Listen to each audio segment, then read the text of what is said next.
Oi, amigos, tudo bem com vocês?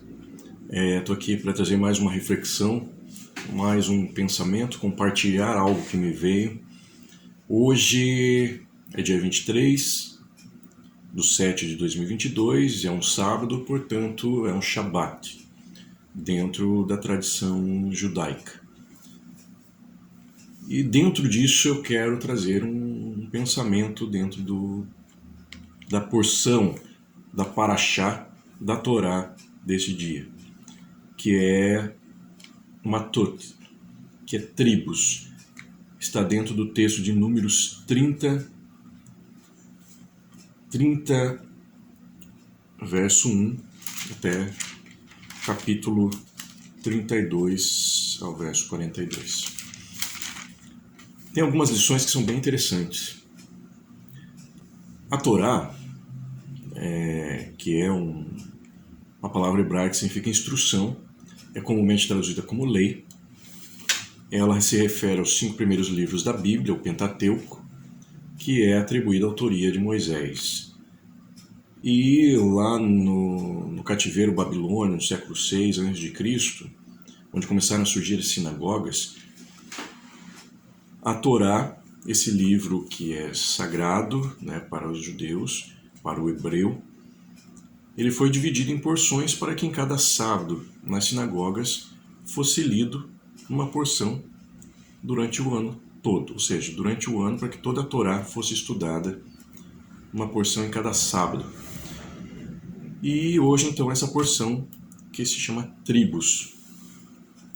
E tem alguns ensinamentos que são muito importantes para nós. Eu quero trazer a ideia aqui da instrução, como chama assim no estudo das escrituras, pardes, que são formas de se estudar na Bíblia. Tem o Pishat, tem o Uremes, tem o Drash e tem o Sod. Sod é a parte mais profunda. Então você começa lendo a literalidade, começa vendo as coisas superficiais até chegar no profundo. Então aqui eu não quero me ater à literalidade do texto, o que de fato aconteceu, mas buscar uma instrução, um ensinamento sobre isso. E de início Deus dá uma instrução ali para o povo de Israel acerca dos votos, da importância dos votos. Se você fez um voto, cumpra o voto. Existem ocasiões, casos específicos que esse voto pode ser anulado, mas em suma se você fez um voto, cumpra o voto. Voto é algo que diz respeito a uma privação, a algo sacrificial, em devoção a um sagrado. Então nós vamos ter votos de castidade, votos de pobreza, votos de qualquer outro tipo. A gente pode entender, fazer um voto de não tomar Coca-Cola. São privações em nome de uma devoção em relação a um sagrado que existe, algo que lhe é sagrado. Por exemplo, o voto do casamento é um voto do casamento. Ali existem privações e atos sacrificiais para se manter um matrimônio sagrado e que deve ser cumprido, salvo em casos específicos. Então, esse voto tem a ideia de ligação, assim como diz o texto ali, o voto para se ligar. O voto é algo que te liga ao sagrado, te conecta a algo que é sagrado.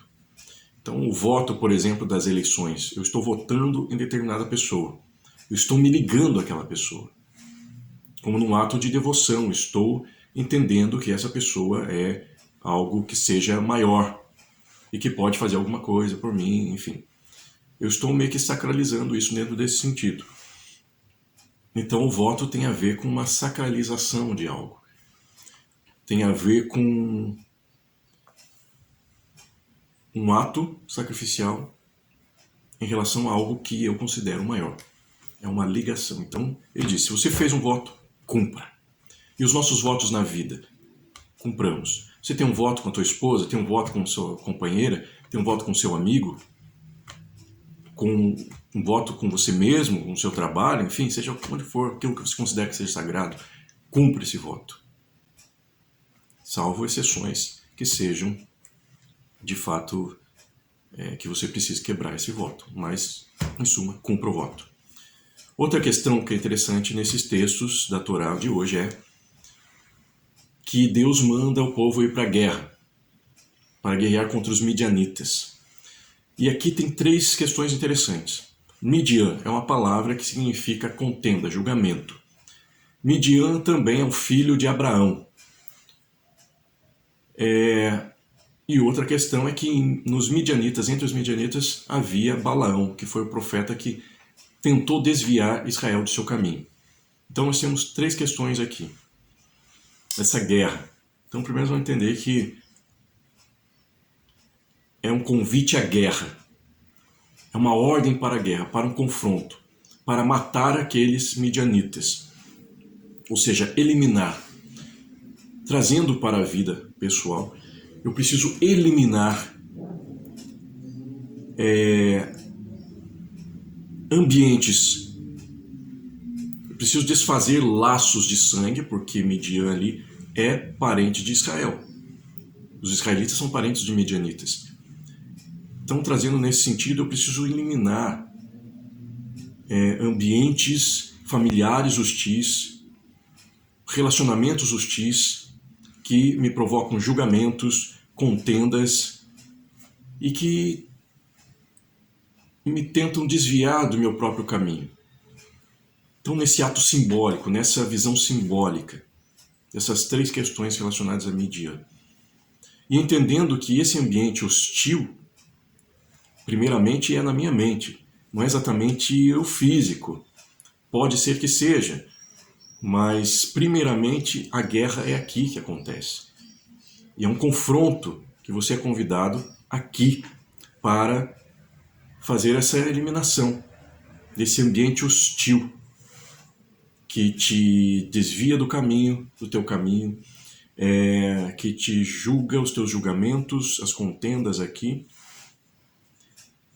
e as relações familiares disfuncionais que ainda permanecem dentro de você. Então esse convite à guerra. E o terceiro ponto é sobre a purificação dos despojos. Ou seja, quando eles saíram da guerra, eles voltaram com os despojos, ou seja, as riquezas do outro povo, aquilo que é de valor do outro povo, e levam para o arraial. E a ordem é para que se purifique todos os objetos, purifique-se as pessoas antes de entrar no arraial. Então é interessante pensar que em toda guerra que a gente trava, seja pessoal, internamente ou externamente, tudo tem um aprendizado. A gente vai trazer riquezas, a gente vai trazer algo de bom desses conflitos, dessa guerra interna, dessas nossas batalhas e confrontos. São riquezas e valores que a gente traz para a nossa vida e compartilha com o outro, porém existe algo que ali é ordenado, uma purificação, uma limpeza. Eu preciso purificar, eu preciso me limpar para que eu não contamine o outro. Ali Deus ordena que o povo limpe antes de entrar no arraial, para que não contamine o arraial com alguma questão que estava ali, até mesmo higiênica. Então, trazendo esse sentido simbólico, eu preciso entrar no processo de reflexão, de purificação, de limpeza interna para que eu não leve para o outro ou não contamine o outro com alguma questão da minha batalha pessoal, da minha batalha interna, da minha batalha da minha própria vida. Não contamine o outro com algo. Então, eu preciso me purificar, desmisturar as coisas para que eu não carregue para o outro, ou não carregue para o mundo, ou para o coletivo, questões que possam prejudicar o outro, coisas que são da minha batalha interna, da minha própria vida.